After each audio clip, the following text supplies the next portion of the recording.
시작하기에 앞서 구독과 좋아요 안 하셨다면 구독과 좋아요 꼭 한 번씩 부탁드립니다. 구독과 좋아요는 크리에이터에게 큰 힘이 됩니다.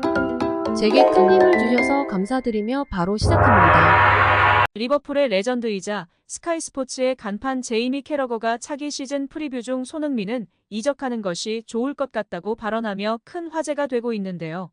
자세한 내용 살펴보겠습니다. 현재 케인의 뮌헨 이적설로 뜨거운 요즘, 주급 2위 토트넘 에이스 손흥민의 차기 행선지에 대한 이야기도 많아지고 있습니다. 손흥민 차기 행선지에 대한 소신 발언을 이어가며 화제가 되고 있습니다. 자세한 소식 풋볼픽에서 알아보겠습니다. 영국 매체 풋볼 런던은 토트넘의 이번 여름 목표가 새로운 골키퍼, 2명의 중앙 수비수, 중앙 공격형 미드필더와 젊은 윙어를 영입하는 동시에 현재 선수단의 깊이가 부족한 분야에서 유혹적인 제안이 들어올 수 있는 선수를 교체하는 것이라고 밝혔습니다. 비카리오가 골키퍼 자리를 채웠고 제임스 매디슨이 레스터에서 4천만 파운드에 이적한 것이 공격형 중앙 미드필더 박스를 활성화시켰습니다.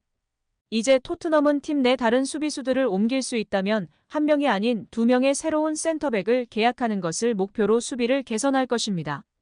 토트넘은 바이어 레버쿠젠의 탑소바와 볼프스부르크의 판데 벤에 대한 강한 관심을 가지고 있는데 둘 다 포스테코글루이 시스템 과축구에 적합한 것으로 간주됩니다. 풋볼 런던은 풀럼의 수비수인 25세의 아다라비오가 클럽의 잠재적인 목표 목록에서 가장 높은 위치를 차지하고 있다고 보도했는데요. 아다라비오는 맨체스터 태생의 선수로서 많은 박스를 찍었고 특히 풀럼과의 계약 기간이 1년이 남아있는 터라 그의 이적료가 다른 두 센터백보다 적을 수 있다는 것을 의미합니다. 전 맨체스터 시티 아카데미 센터백은 마르코 실바의 백라인 내에서 수비 통계로 큰 인상을 남겼고 발밑에서 공을 쉽게 사용할 수 있어 짧고 날카로운 패스로 공을 빠르게 재활용해야 하는 포스테코글루의 수비에 강력한 가능성을 보여주었습니다.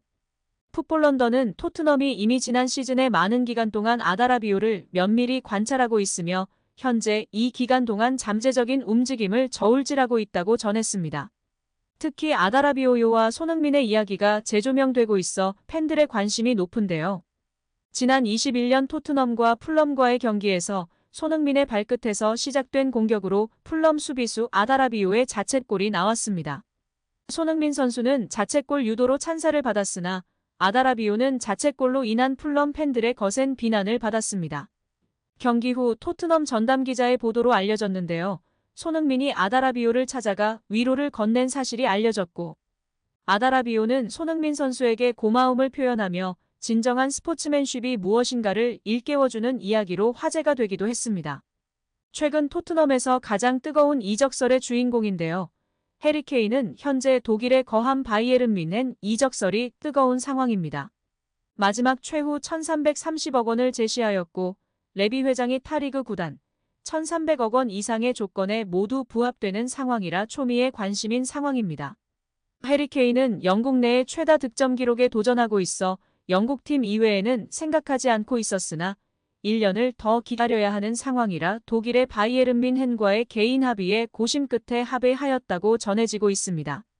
과연 레비 회장이 1년을 버티면서 케인을 활용하고 이적료 없이 해리 케인을 놓아줄 건지 뮌헨에 1,330억 원을 받고 팔지 귀추가 주목되고 있습니다. 제이미 캐러거는 지난 시즌 손흥민은 득점 왕임에도 불구하고 메잘라 역할을 수행하며 자신의 본연의 임무에 집중하지 못했다. 콘테는 3백을 사용하며 윙백에게 왼쪽 공격을 맡기고 왼쪽 공격수가 메잘라 역할을 하게 하는 등 시대착오적인 전술을 감행하였다. 이탈리아 리그에서 그 당시엔 통했던 것이고 이제는 프리미어리그에서 통하지 않는다는 것을 보여줬다. 많은 전문가들도 콘테의 전술에 실망하였고 이후에도 변화하지 않는 모습에 더 큰 실망을 했다. 이제 해리 케인은 트로피를 위해 떠나려는 움직임을 보이고 있다. 팀에 대한 애정과 충성심이 높은 손흥민조차도 다음 시즌에는 팀을 떠나는 것을 고려할 것이다. 해리 케인 없이 최전방을 책임질 수 있는 선수이나 지원이 약할 것이다. 매디슨이 토트넘을 온 것은 매우 좋은 소식이나 수비진부터 허리라인에 큰 변화가 필요한 스쿼드이다. 28명이나 있으나 최소 7명은 방출되어야 하고 이후 수비진, 허리라인의 수준 높은 선수가 수급되지 않는다면 다시 토트넘은 7, 8위에 그칠 가능성이 농후하다.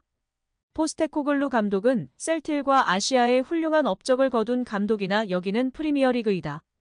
프리미어리그 초짜 감독에게 첫 시즌부터 챔스 진출권을 바란다는 것 자체가 잘못된 것이다.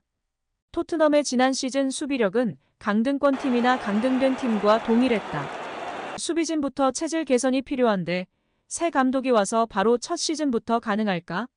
그렇지 않다. 누가 와도 시간이 필요하다. 토트넘은 7위나 8위에 안착하는 것이 최상의 시나리오다. 손흥민은 더 안정된 팀으로 떠나는 것이 본인의 커리어를 위해 좋다고 생각한다. 손흥민은 좁은 공간에서 플레이하기보다는 최전방이나 왼쪽에서 플레이하는 게 가장 익숙하였고 수비수 뒷 공간을 활용하는 직선적인 플레이가 어울린다. 그리고 수비 가담에 대한 부담을 없애고 전방에서의 슈팅이나 득점에 집중할 수 있는 팀에서 뛰는 것이 가장 좋을 것이다. 지금의 토트넘은 그게 가능할지 모르겠다. 분명한 건 지난 시즌에는 중앙으로 움직이며 득점 기회를 더 만들고자 하는 포지셔닝이었지만 결국 수비 가담 부담이 너무 심각했다. 공격수가 미드필더, 수비수보다 더 수비 가담을 요구하니 체력적으로 힘들고 부담이 될 수밖에 없었다.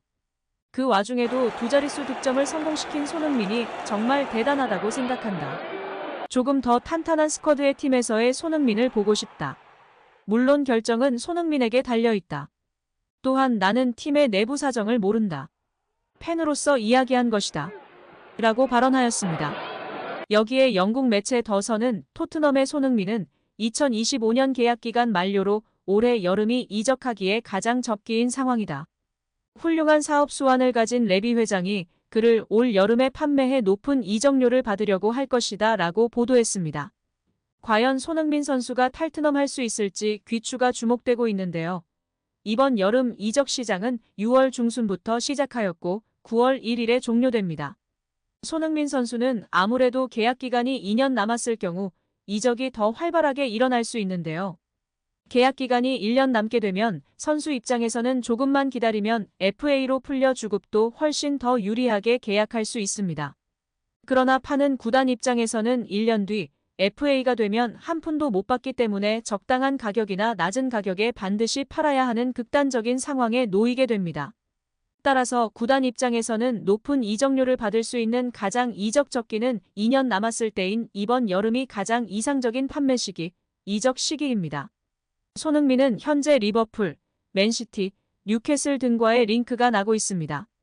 이탈리아와 사우디행 링크도 있었으나 가능성이 거의 없다는 평가를 받고 있습니다. 우리 손흥민 선수가 9월 1일 이적 시장 종료 시 어떤 유니폼을 입고 있을까요?